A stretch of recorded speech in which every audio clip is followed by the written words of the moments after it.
على الذين من قبلكم لعلكم تتقون. وعن أبي هريرة رضي الله تعالى عنه قال أن النبي صلى الله عليه وسلم رقى المنبر فقال آمين آمين آمين إلى آخر الحديث أو كما قال عليه الصلاة والسلام. وقال تعالى في شان حبيبه محمد إن الله وملائكته يصلون على النبي يا أيها الذين آمنوا صلوا عليه وسلموا تسليما. اللهم صل على محمد وعلى آل محمد كما صليت على إبراهيم وعلى آل إبراهيم إنك حميد مجيد.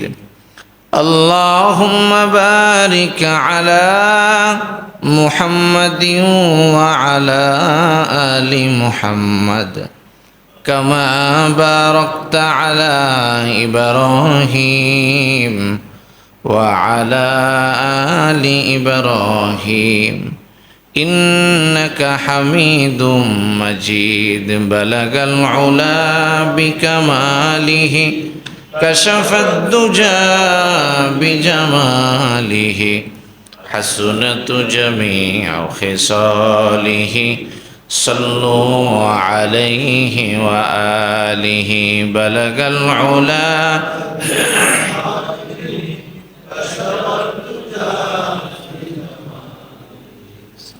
আওয়াজ একটু কম কম লাগে নাকি খেয়াল করেন আপনি, কম লাগলে বাদে দেন। এখন বসুন।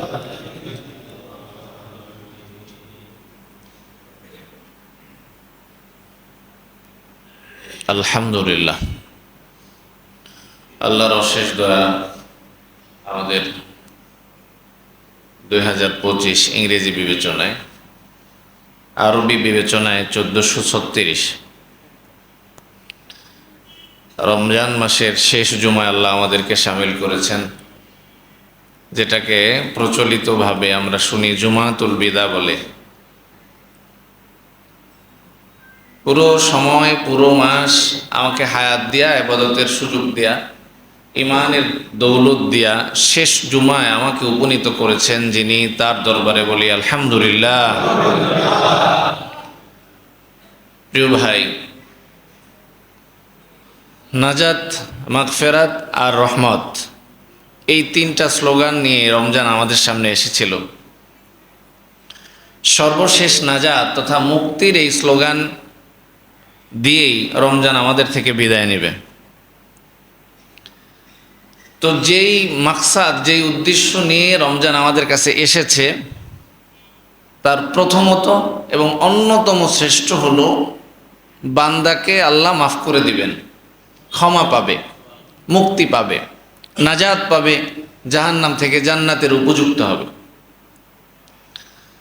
এখন এই নাজাত এক নম্বর, যদি আমি আজকের একদম আলোচনার শুরুতেই যদি প্রথম যে বিষয়টা আমি বলতে চাই, এক নম্বর হলো আমরা আদৌ নাজাত পেয়েছি কি না। এটা হলো জুমাতুল বিদার যে কয়েকটা বিষয় আমাকে আমার প্রশ্ন করা উচিত। তার প্রথমত এই প্রশ্নটা করা উচিত যে যেই মাকসাদ নিয়ে আমার উপরে 30টা রোজা এসেছিল, সেই 30টা রোজা তো শেষ হয়ে যাচ্ছে, কিন্তু উদ্দেশ্য হাসিল হয়েছে কিনা, সেই নাজাত আমার তকদিরে, আমার নসিবে জুটেছে কিনা, পেয়েছে কিনা।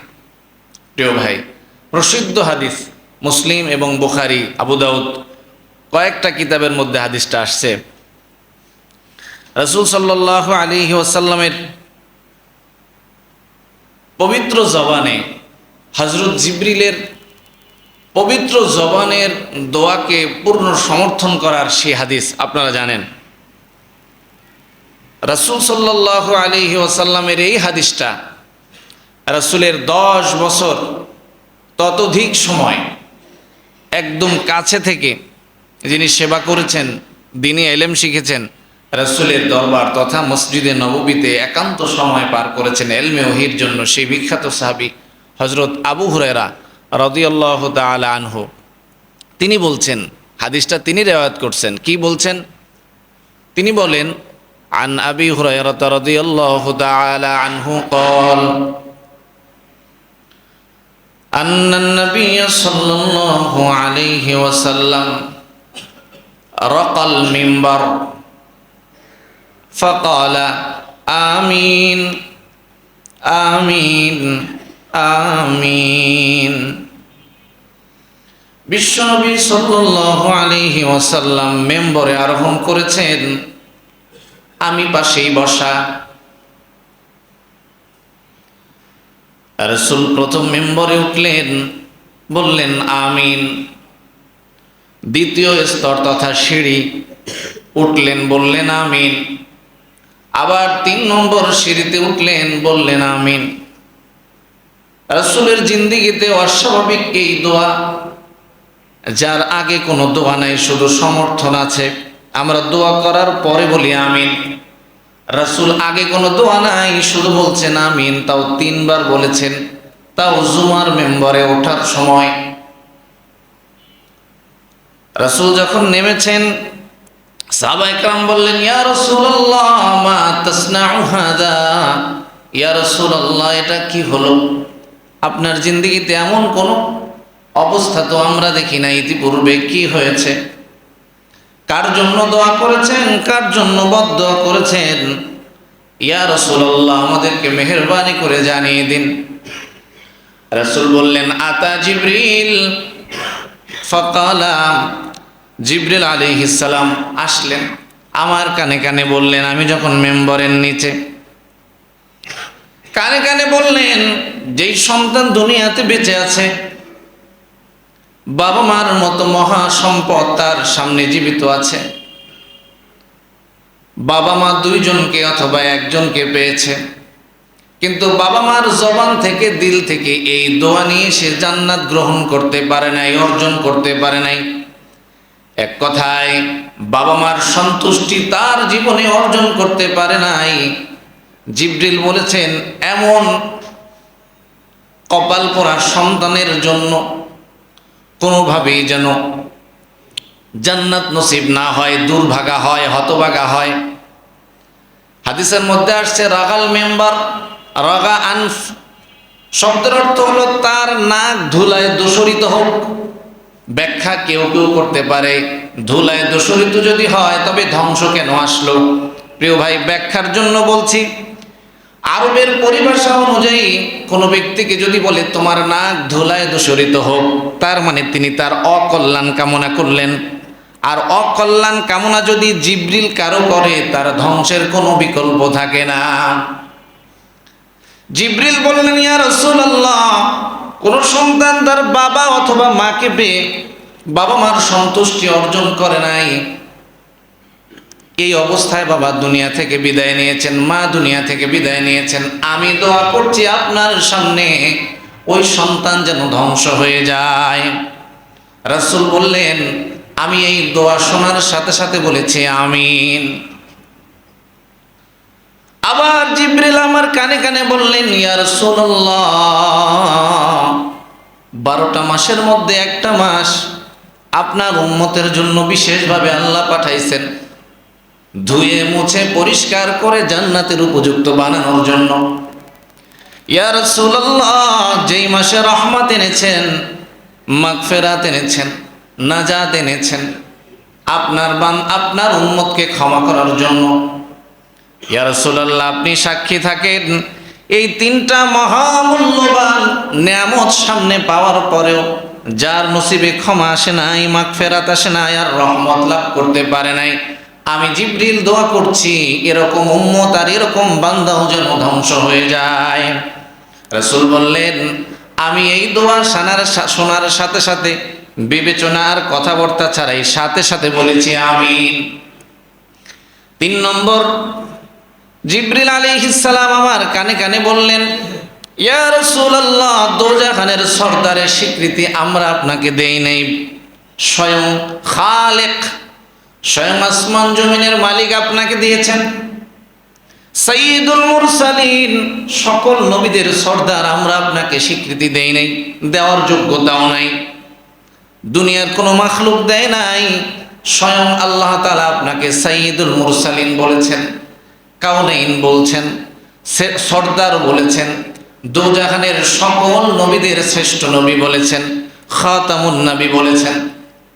এত মর্যাদা সম্পন্ন একজন মানুষ আর নবীর নাম কোন বান্দার সামনে যখন পেশ করা হবে, বলা হবে, উচ্চারণ করা হবে, ইয়া রাসূলুল্লাহ, আপনার সম্মানে যদি সাল্লাল্লাহু আলাইহি ওয়াসাল্লাম কেউ না বলে, ওই হতভাগাও যেন ধ্বংস হয়ে যায়।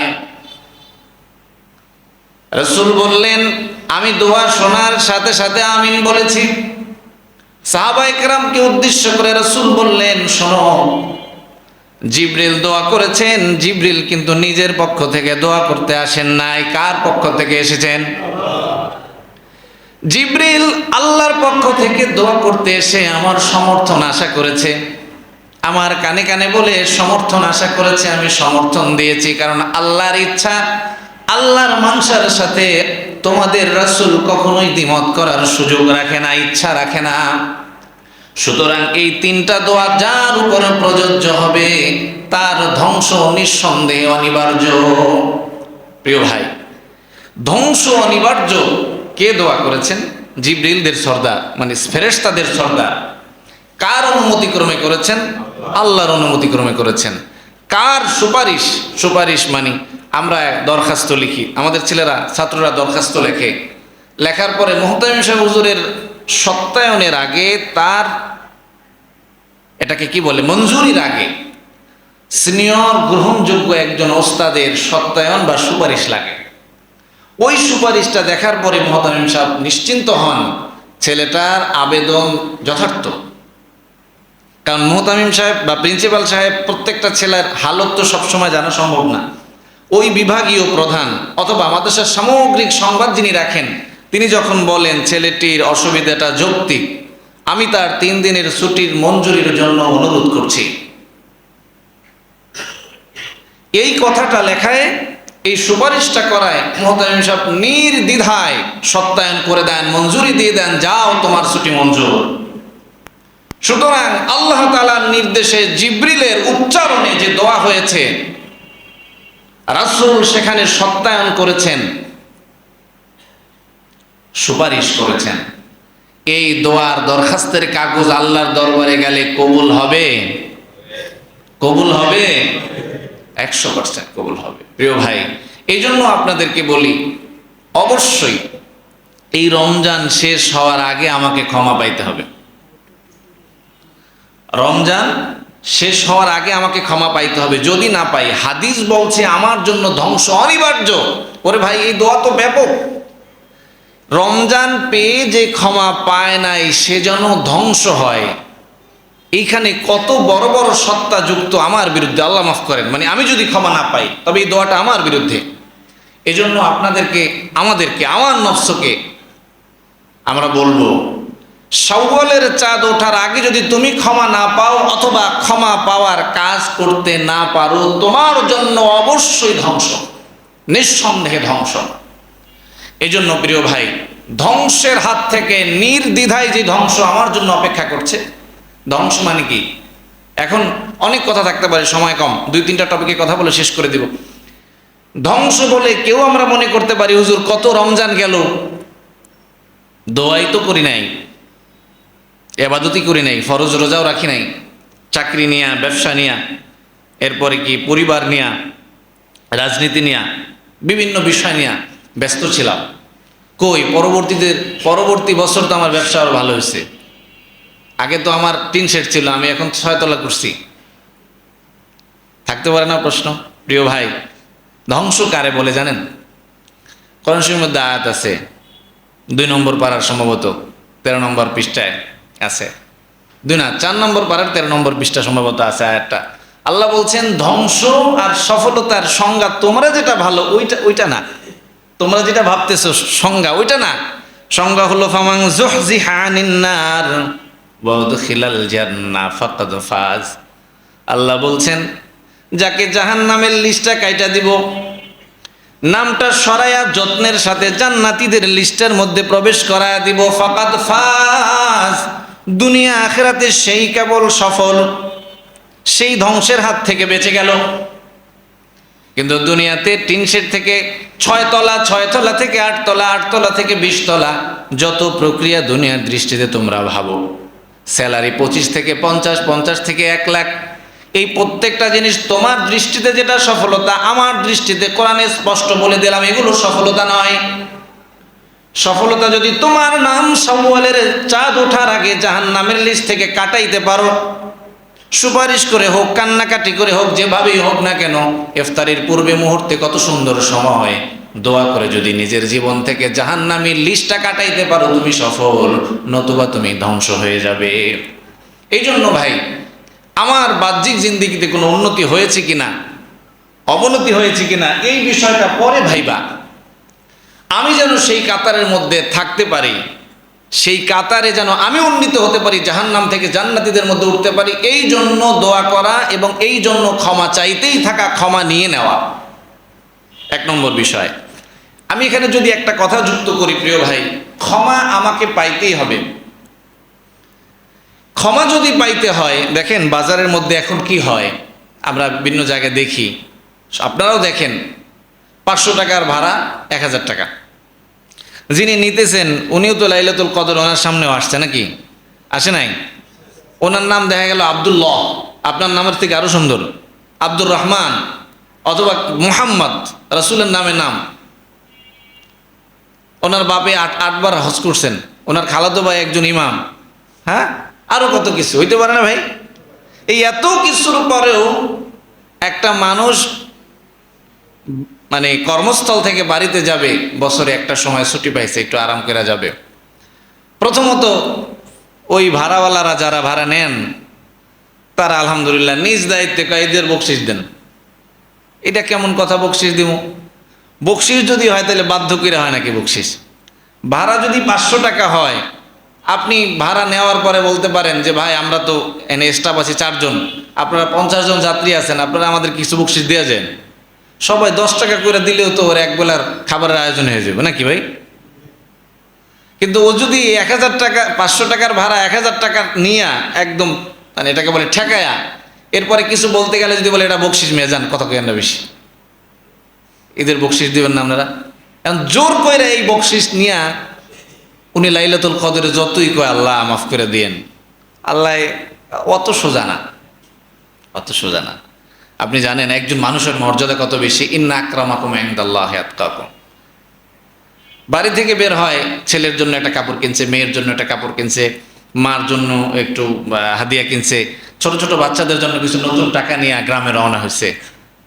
গুলিস্তানের মোড়ে বা অন্য কোনো মোড়ে অস্ত্র ধইরা পুরোটা নিয়ে নিছে, নিয়া ওই টাকাটা আবার হের ছেলে মেয়েকে দেয়। নতুন টাকা তো একবারে আনছে, এটা আবার হে দেয়।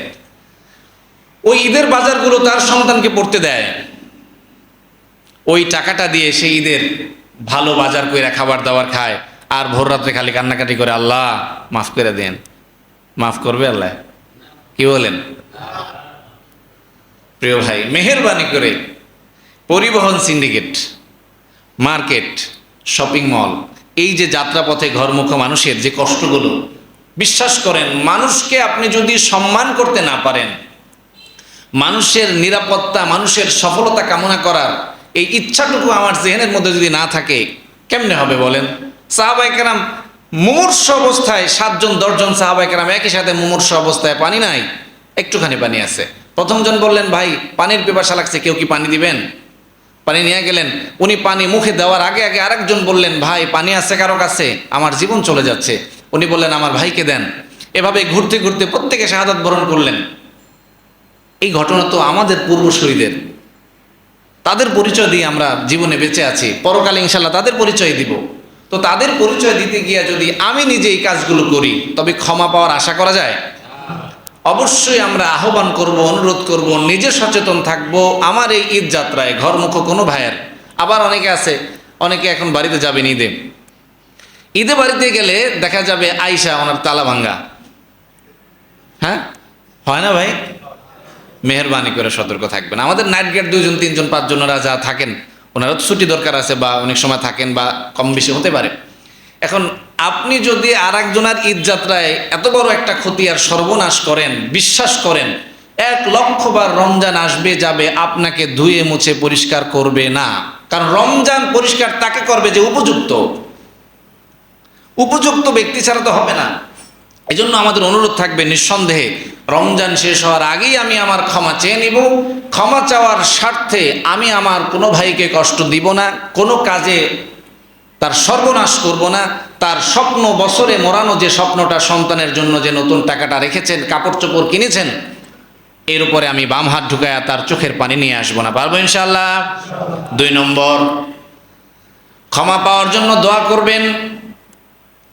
এই শেষ দশকের আগেই অর্থাৎ আগামী 2-3 দিনের মধ্যে আপনাকে ক্ষমা পাইতে হবে, আমাকে ক্ষমা পাইতে হবে। ক্ষমা পাওয়ার জন্য দোয়া করতে হবে।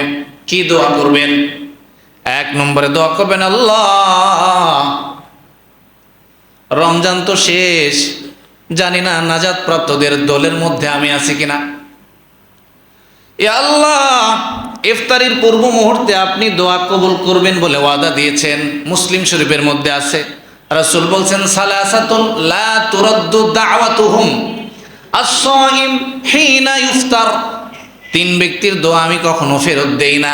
তার মধ্যে একজন হলো আস-সাইম হিনা ইফতার, যখন রোজাদার ইফতার করতে বসে, সুস্বাদু খাবার সুন্দর করে সাজানো, ক্ষুধার্ত আর মলিন অবস্থায় বসে থাকে, জিকির করতে থাকে, ইস্তেগফার করতে থাকে, আর আজানের অপেক্ষা করে। প্রচণ্ড আর তীব্র রোদের মধ্যে বুকটার মধ্যে পানির খুব দরকার, গলাটা শুকায় গেছে, শরবত ঠান্ডা, পানিও ঠান্ডা, কিছুই খায় না। কখন আজান হবে বারবার ঘড়ি দেখে।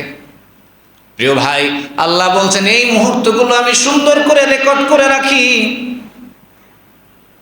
রেকর্ড কইরা কিয়ামতের দিন আস-সাওমুলি ওয়া আনা আজজিবি, আমি যে কিয়ামতের দিন রোজার প্রতিদান নিজ হাতে দিব, ওই ভিডিওটা দেখায় দিব। বাকি সবাই তো উপস্থিত থাকবে, সবাই দেখবে আমার হাত থেকে সরাসরি বিনা হিসাব, বেহিসাব, যার কোনো হিসাব নাই, যা দরকার তাই বিনিময়ে দিতেছি রোজাদারদেরকে। তখন দেখবে আমার বান্দার সামনে হালাল খাবার ছিল, সমস্ত কিছু হালাল ছিল। হালাল থাকার পরে আমার হুকুম ছিল খাইও না, ও খায় নাই। পিপাসা ছিল, খায় নাই। ক্ষুধা ছিল, খায় নাই। দুর্বল ছিল, খায় নাই। প্রিয় ভাই, এই জন্য আল্লাহ বলছেন হিনা ইফতার, ইফতারির পূর্ব মুহূর্তে হাত তুলে বলো, আল্লাহ রমজান শেষ, আমি বোধহয় ক্ষমা পেয়েছি কিনা জানি না, আমার বাবা মার ক্ষমা হয়েছে কিনা জানি না, আগামী বছরের ভাগ্য কি রয়েছে আমি জানি না, আমার সন্তানের মাধ্যমে আমার বেইজ্জতি অপেক্ষা করছে কিনা আমি জানি না। এ আল্লাহ, ইফতারের পূর্ব মুহূর্তে দোয়া যেহেতু আপনি ফেরত দেন না, প্রথম দোয়া, শেষ দোয়া, আপনি আমাকে, আমাদেরকে আপনি মাফ করে দেন। এই দোয়া করতে হবে 1 নম্বরে। এই 2-3 দিনের মধ্যে আপনাকে এটা করতেই হবে। এই দোয়াটা করবেন। দোয়ার আদব কি আমি অনেক সময় দেখি, আমার খুব কষ্ট লাগে। আপনাদেরকে এখন আস্তে আস্তে দিল থেকে সব সময় বলি। এখন আর ওই লোক দেখানো কথাবার্তা শুরুতে চিন্তা করে কথা বলতাম, এখন আর বেশি চিন্তা করি না, যেহেতু আপনারা আমাকে চিনে ফেলছেন, আমি আপনাদেরকে চিনি বা মহব্বত করি একে অপরকে। দোয়ার মধ্যে যদি আপনি এরকম রাইখা রবীন্দ্রসঙ্গীতের চিন্তা করেন, কেমনে হবে বলেন? আপনার দোয়ায় যদি আবেগপ্রবণ না হন, কি দোয়া এটা? দোয়াটা কিসের? আবার চোখে পানি আসে না? না আসুক, ফিকির করেন। এই যে দোয়া করতেছে, আশপাশে তাকাইতেছে, ফ্যান ছাড়তে বলে, বন্ধ করতে বলে, এসি বাড়াইতে বলে, কমাইতে বলে, এরপরে কি কয়, ওদিকে আগা, ওরে জায়গা দে। কত ওয়াজ এই দোয়ার সময় করে। দোয়ার সময় এটা করলে যে দোয়া হবে না তা না, এটা তো নামাজ না, তাকানো যাবে এদিক সেদিক। কিন্তু আমার আবেগটা যদি আল্লাহর কাছে পেশ করতে না পারে, ভাই আল্লাহ কি আমাকে ক্ষমা করতে বাধ্য? আমার মতো হতভাগা দুর্ভাগা যদি জাহান্নামের তলদেশেও চলে যায়, আল্লাহর কিচ্ছু আসবে যাবে না। আমার থেকে লক্ষ কোটি দামি, অনেক বেশি দামি নবী রাসূলগণদেরকে আল্লাহ তাআলা যদি ক্ষমা করে দেন তাই তার জন্য যথেষ্ট। লক্ষ লক্ষ নবীরা, ওলিরা যারা পুরো জিন্দেগি আল্লাহর জন্য অক্ষ করে দিয়েছেন, আমি তো নাফরমান, তারা যদি কানতে কানতে জিন্দেগি পার করতে পারেন, আমার গুনার শেষ নাই, আমি যদি মনে করি আরে মাফ করলে করলো, না করলে না করলো, আহারে আল্লাহ। প্রিয় ভাই, এই জন্য মেহেরবানি করে আপনার আমার দোয়াটা যেন অবশ্যই অবশ্যই আবেগের সাথে হয়। আপনি অনেকে আমাকে বলেন, হুজুর এই যে বিভিন্ন দোয়ারা অনেক সময় অনেকে করেন, অনেক দোয়া তো আমরা পারি না। আপনার কোনো দোয়া পারা দরকার নেই, আমার কথা রেকর্ড করে নিয়ে যান। কোনো দোয়া পারা দরকার নেই, খালি বলবেন মাফ করে দেন। আবার কি, এবার দোয়া পারা দরকার কি? আপনি হাদিস থেকে 10টা দোয়া মুখস্থ করতে করতে দেখা গেল 2 মাস লাগবে, এই 2 মাস কি দোয়া না করে থাকবেন? এই 2 মাসের আগে যদি হায়াত শেষ হয়ে যায়। আর আরবি দোয়া করা ফরজ কে বলছে? আপনি আবেগ আপ্লুত হয়ে বলেন আল্লাহ আপনাকে আমাকে মাফ করে দেন। আপনি আরবি দোয়া কয়টা পারেন, কয়টা শিখবেন? সন্তানের জন্য আলাদা দোয়া, স্ত্রীদের জন্য আলাদা দোয়া, বাবা মার জন্য আলাদা দোয়া, নিজের ব্যবসা প্রতিষ্ঠানের জন্য আলাদা দোয়া, রিজিকের বরকতের জন্য আলাদা দোয়া। এত দোয়া মুখস্থ করতে করতে হায়াত শেষ হয়ে যাবে।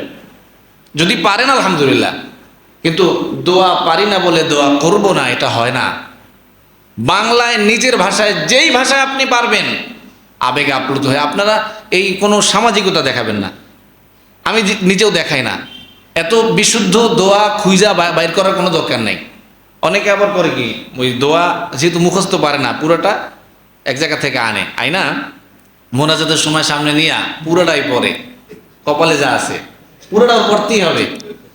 কারণ আরবিতে দোয়া না করলে যদি কবুল না হয় পরে কি হবে? প্রিয় ভাই, এইগুলোর কোনো দরকার নাই, আপনি সব ফালায় দেন, খালি বলেন আল্লাহ মাফ করে দেন। এটা পারেননি? আপনারা পারেন? আমাকে মাফ করে দেন এই কথা বলতে পারবেন?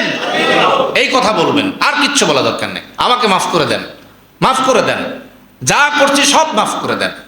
এই জন্য 1 নম্বর, অবশ্যই আপনাকে মাফ চাইতে হবে, আল্লাহ আমাকে আপনি এই সময় শেষ হওয়ার আগেই মাফ করে দেন।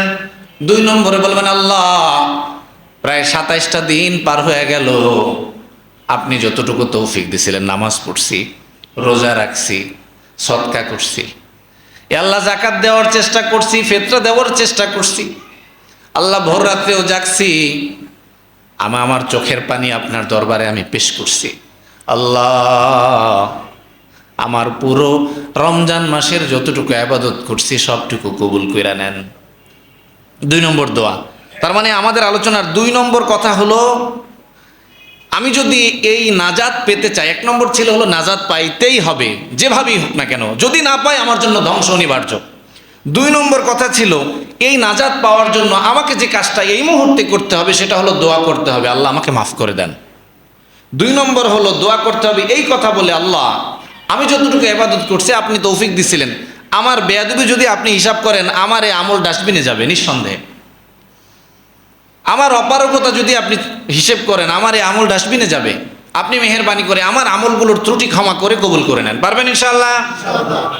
প্রিয় ভাই, গেল।